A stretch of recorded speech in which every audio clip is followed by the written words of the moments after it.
पगली के जला बाबा जला बाबा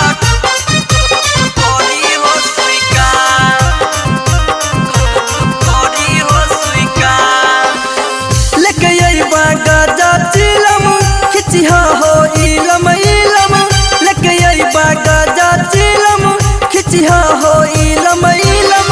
भूखल च जनुआ हो 16 सोमार हे हो भूखल च जनुआ हो 16 सोमार आहो चला बाजे लेके अइबा अब की होबा पगली के जला बाबा करी हो स्वीकार जनुआ के जला बाबा करी हो स्वीकार करी हो स्वीकार रिमझिम रिकॉर्डिंग स्टूडियो सिंधी बख्तियारपुर। पगली के जला बाबा करी हो स्वीकार करी हो स्वीकार पर गेलै छाला बाबा पौआ में हमारा हो लेके जे कहवर अइबा गौआ में तोहरा हो बाबा पर गेलै छाला बाबा पौआ में हमारा हो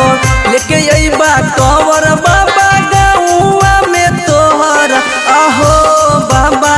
करला न बिनती स्वीकार आहो बाबा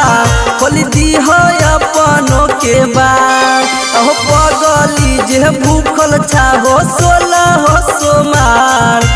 जनुआ के जला बाबा करी हो स्वीकार जनुआ के जला बाबा करी हो स्वीकार करी हो स्वीकार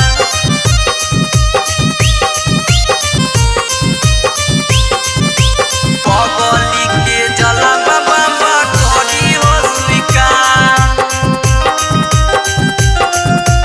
करी हो स्वीकार तोहरे पर आशा धके धलिया डगरिया हो कहाँ तू सुतल छो फिर नजरिया हो बाबा तोहरे पर आशा धके धलिया डगरिया हो कहाँ तू सुतल छो फिर नजरिया आहो बाबा संजीव अमर के ई पुकार आहो बाबा करन नैया तू पार आहो भूखल पगली हमर 16 सोमार जला बाले के अइबा बाबा करी हो स्वीकार जला बाले के अइबा बाबा करी हो स्वीकार।